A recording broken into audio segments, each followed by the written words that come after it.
Bonjour à tous, j'espère que vous allez bien. On se retrouve aujourd'hui pour répondre à une question que je reçois pas mal ces temps-ci. Que planter après l'arrachage des tomates? Parce que vous êtes très nombreux à avoir arraché vos tomates suite au mildiou. Et je reçois beaucoup de questions de gens qui me disent est-ce que je peux replanter des tomates juste derrière les tomates? Qu'est-ce que je peux planter? Alors la première chose à savoir, c'est que replanter des tomates maintenant et derrière une culture de tomates infectée de mildiou, c'est peut-être pas la meilleure idée. Puisque vous avez plein de spores de mildiou, même si vous nettoyez bien, même si vous recouvrez d'une couche de bonne terre, même si vous mettez un petit coup de bouillie ou de bicarbonate de potassium ou de sodium pour essayer d'éliminer les spores, vous en aurez toujours. Et donc replanter des tomates par-dessus, c'est risqué, d'autant plus qu'en plantant des jeunes plants de tomates début juillet ou mi-juillet, vous allez avoir des tomates assez tard, hein, pas avant ou plutôt, on va dire, septembre-octobre. Et donc, dans la plupart des régions, ça sera une récolte vraiment petite et courte. Donc, qu'est-ce qu'on peut planter maintenant? Alors, une des choses qu'on peut tout à fait planter à cette période de l'année, ce sont les poireaux. Alors, je vous avais fait une démo de semis de poireaux au printemps sur une vidéo que je vous mettrai à la fin de cette vidéo, je vous mettrai le lien vers une vidéo qui s'appelait Comment semer 100 poireaux en moins de 10 minutes. Quelques-uns ont souhaité savoir où en était ce semis, et ben je vais vous montrer puisque ce semis a évolué. Alors comme on dit souvent, les poireaux font poireauter pour se développer. Mais on va voir que finalement, après quelques mois de développement, ils sont en état prêt à être repiqués. Et on va voir ça tout de suite. Voilà, alors ce semis de poireaux, il avait été fait le 14 février, donc de février à juillet, et ben, il y a exactement 5 mois. Donc qu'est-ce qui s'est passé en 5 mois? Et ben voilà, on va voir ce que ça donne. Voilà les 100 poireaux que j'ai semés en février. Alors ils font quoi? Ils font environ 50 cm de haut. Au niveau diamètre, on voit que ça fait à peu près la taille d'un crayon, hein, c'est ce qu'on dit en général pour planter repiquer les poireaux, on attend qu'ils aient la taille, le diamètre d'un crayon. Et donc on voit que j'avais environ 25 à 30 graines par ligne. Et là, bon, alors, les lignes sont plus très visibles, mais si j'essaye de vous montrer comme ça, on voit bien que là, j'ai donc une ligne avec mes 25-30 poireaux, une deuxième ligne ici, une troisième ligne ici, et une quatrième ligne ici. Donc voilà, donc l'expression qui consiste à dire que quelque chose nous fait poireauter, nous fait attendre, on voit bien que là, alors même si on a eu une saison un peu compliquée, hein, pas beaucoup de lumière, donc ça s'est pas beaucoup développé, mais il faut savoir que ces poireaux, donc après le semis, environ 2 mois après, je leur ai fait une petite coupe pour les renforcer, donc je les ai rabattus un petit peu à environ 10-15 cm. Et aujourd'hui, donc mi-juillet, c'est le bon moment pour les repiquer, puisqu'ils ont atteint le diamètre d'un poireau, d'un crayon, pardon. Et donc, on va pouvoir les tailler et les mettre en place. Alors, avant de vous montrer comment je vais procéder, je vais vous montrer d'autres semis que j'ai fait. Ça, ce sont des semis de vigne. J'ai semé de la vigne Noah en septembre dernier, après la récolte. Hein, j'avais mangé, moi j'adore le raisin Noah. J'avais semé des pépins de Noah dans une caissette en poisson, parce que j'adore le semis en caissette. Et vous voyez que les graines les pépins de vigne, ça germe très bien. Et cette vigne-là, je vais elle aussi la repiquer cet automne. Et j'espère que dans peut-être 2 ans, j'aurai mes premières grappes de vigne américaine. Et puis un autre semis qu'on peut faire tout à fait, alors c'est un peu tard maintenant, mais un semis qui marche très bien aussi en caissette, c'est le semis de melon. Ça, c'est des melons que j'ai achetés en juin, c'est des melons du commerce. Pareil, j'ai mis des graines dans une caissette et vous voyez que on peut très facilement faire ces plants de melons simplement en plantant des graines du commerce.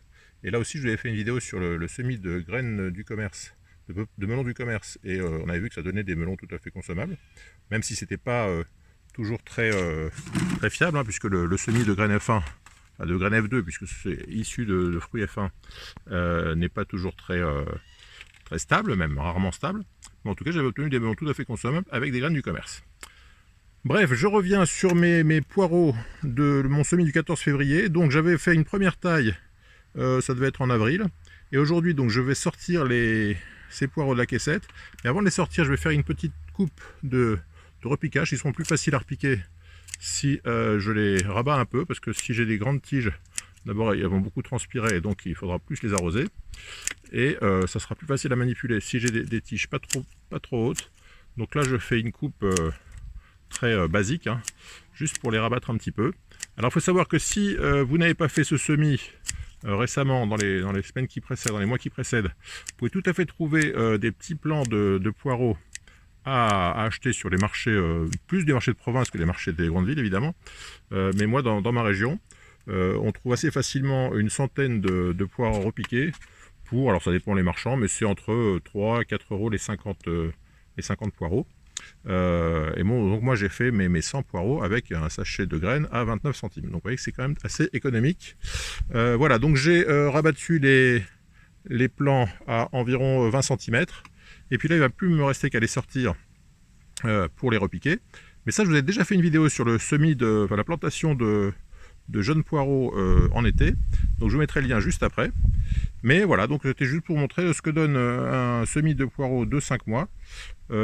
Sachant qu'il faut donc tailler à mi-parcours, à 2 mois. Ne pas hésiter à arroser avec un fertilisant type urine par exemple pour renforcer un peu les plants. Et en 4 à 5 mois, on obtient ces petits crayons qu'on peut tout à fait repiquer. Voilà donc pour une idée de plantation à faire juste après l'arrachage de vos tomates atteintes du mildiou. Alors il y a plein de choses qu'on peut faire à cette période, hein. Je vous en ai déjà parlé dans la mensuelle, on peut aussi semer des haricots actuellement. Mais en tout cas, si vous êtes comme moi et que vous aimez bien le poireau, n'hésitez pas soit... alors les semis c'est toujours faisable, mais évidemment vous récolterez plus tard que si vous achetez des petits plants. Si comme moi vous avez semé avec moi en février, vous avez donc des plants aujourd'hui qui sont prêts à être repiqués. Et puis sinon, comme je vous le disais, vous n'hésitez pas à aller sur les marchés ou dans les pépinières, essayez d'acheter des plants tout préparés par les pépiniéristes, et comme ça vous n'aurez plus qu'à les planter. Alors pour la méthode de plantation, je vous remets le lien tout de suite de la vidéo que je vous avais proposée il y a quelques mois, où on voit, c'était l'année dernière, où on voit donc à partir de ces plants-là comment les habiller, c'est-à-dire nettoyer les racines, parce que là, je ne vous ai pas montré aussi ici, c'est qu'au niveau des racines, contrairement à ce que je vous ai montré dans l'ail, j'ai pas trop eu de débord. Vous voyez, les racines n'ont pas trop traversé le polystyrène, donc le poireau est un peu moins vigoureux que l'ail au niveau des racines. Donc je vous disais dans cette vidéo que je vais vous mettre juste ici, vous aurez donc l'habillage des racines, l'habillage que je viens de faire du haut des poireaux pour ne pas avoir une trop grosse tige, et puis la plantation, mais je vous laisse voir ça tout de suite dans la vidéo qui doit être juste là. Dernière précision concernant le poireau, c'est vrai que c'est un légume qui a l'avantage d'être assez rustique, de supporter aussi bien la chaleur que le froid. Et comme les prévisions météo sont assez floues, alors cette semaine a priori il y en a du beau sur toute la France, mais le froid semble-t-il pourrait revenir même en août. Donc l'avantage de ce genre de culture qu'est le poireau, c'est que qu'il fasse chaud, qu'il fasse froid, qu'il pleuve, qu'il vente, qu'il neige, le poireau résiste aussi bien à la chaleur qu'au froid. Donc si vous avez des doutes sur la météo à venir pour les semaines qui viennent, optez pour les poireaux, parce que c'est vrai que là vous êtes tranquille. Une fois qu'il sera planté et arrosé, a priori vous êtes quasiment sûr de récolter des poireaux dans quelques mois. Voilà, c'est tout pour aujourd'hui. Donc si vous de votre côté vous avez d'autres projets pour ce que vous allez planter juste après les tomates, n'hésitez pas à nous dire en commentaire ce que vous allez planter juste après les tomates. Donc je vous disais, on peut planter plein de choses à cette période, notamment les haricots qui adorent la chaleur.